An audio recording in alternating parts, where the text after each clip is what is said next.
What if I told you that you could transform your photos from this to this with just a few simple steps using your iPhone?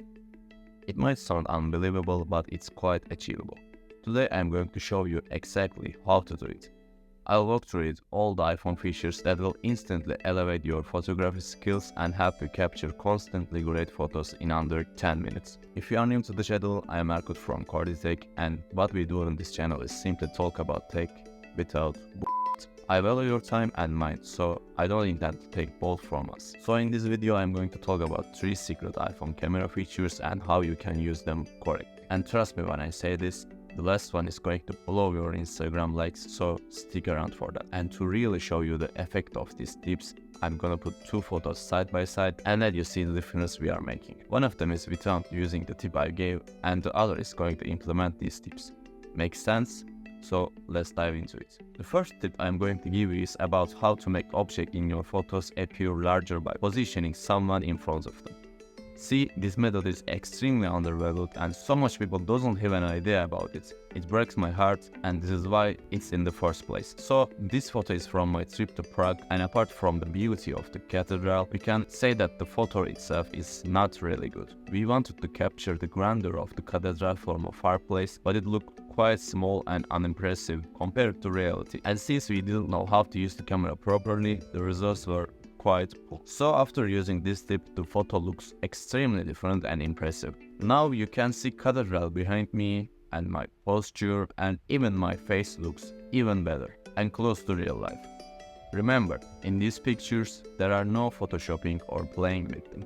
Just point and shoot. So what was the difference between these shots? Basically, zoom. You need to zoom in more on your subject in your photos to make the objects in the background appear larger and further away from the subject, less distortion you get. So here's a live example for you to fully understand this thing. I have a teddy bear to shoot and shells behind them. So with 1x you get this result as you saw before. So I zoom in and take a few steps back. This is the result. Usually 2 times or 3 times is enough for you to shoot. This method works better with pro models since they have a separate telephoto lens. So let me show you another example with 3 times telephoto lens. So this shot was taken in Amsterdam streets, and as you can see it looks weird and street is not really looking great actually. And this shot is taken at Budapest, where we used 3 times zoom telephoto lens on iPhone 15 Pro. As you can see, everything is looking more bigger and looks better. The next feature I'm going to show you is very beautiful. See, this method is used by professionals in movies and photography, but iPhone users rarely use it because it often results in photos don't even come close to the quality of professional shots. What you are seeing here is a stunning bokeh effect, which often adds a cinematic and absolutely gorgeous touch to photos. There's a basic method to achieve this and a more advanced one, but for now, we'll start with the basic approach. What I've chosen to take a picture of is an everyday situation where you sit with your teddy bear in nature and wanted to take a picture of him using portrait effect, since green nature background looks beautiful. I activate portrait mode by simply choosing portrait mode from my camera app. I frame the shot and I click the shutter button, and that's it.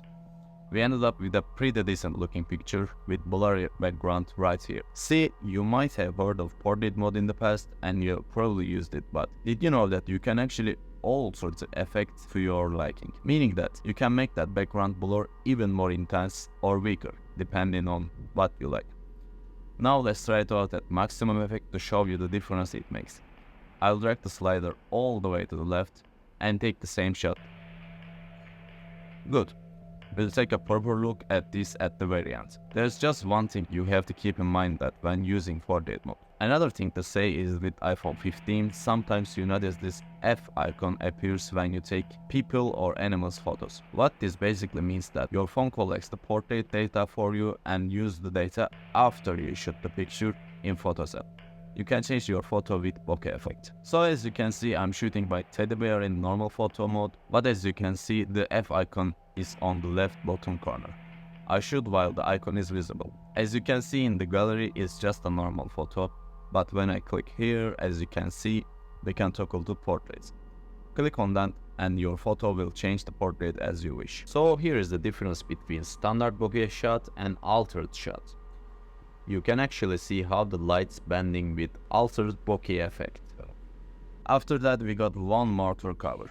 You might consider this unnecessary, but in reality, this is a tip that many people overlook and disregard, even though it directly affects the quality of your photos and makes them visually appealing. Although it may seem cumbersome and unnecessary, it's definitely a technique you should apply. No matter how advanced our phones are or how much technology they include, digital cameras still may not always produce the best results. Consequently, photos are often created to resemble reality and what the eye sees. However, the problem is that people, by nature, tend to prefer colorful and visually pleasing images over the literal representation of reality. Well, to achieve that, we simply need to adjust the colors of our photos. I'm not suggesting that you should edit every photo, but it's especially important for tools to plan posts on Instagram. For example, here's another photo from my Prague trip. As you can see, I used the zoom technique as well, and the cathedral behind me looks better. Now I'm going to edit the photo and the result is something like this. The unedited photo is more cold, shadows are darker, and not really a good looking photo, especially for a summer photo. To achieve this, you can just stop the video and copy the settings as I showed here. But remember that every photo you took needs different settings for them. So keep in mind that these settings couldn't work for your photo. Well, my point here is edit your photos' colors without hesitation. I'm tired of seeing beautiful shot but poorly colored photos on Instagram. So I wanted to include this point. So that wraps up our list of features for this video. I've covered quite a few tips and tricks today, but I plan to create a series of videos because there are so many amazing more features to explore. I haven't covered everything in this first video. In future videos, I might also talk about some fantastic third-party apps that make your life easier. If you have any iPhone features you love and use frequently that aren't widely known, feel free to mention them in the comments below. So I hope you did guys enjoy. If you did, be sure to click that like button and subscribe, because it really does help out the channel and makes people to see more from me. That's been it for me, and I'll catch you guys later. Also, don't forget to check these videos.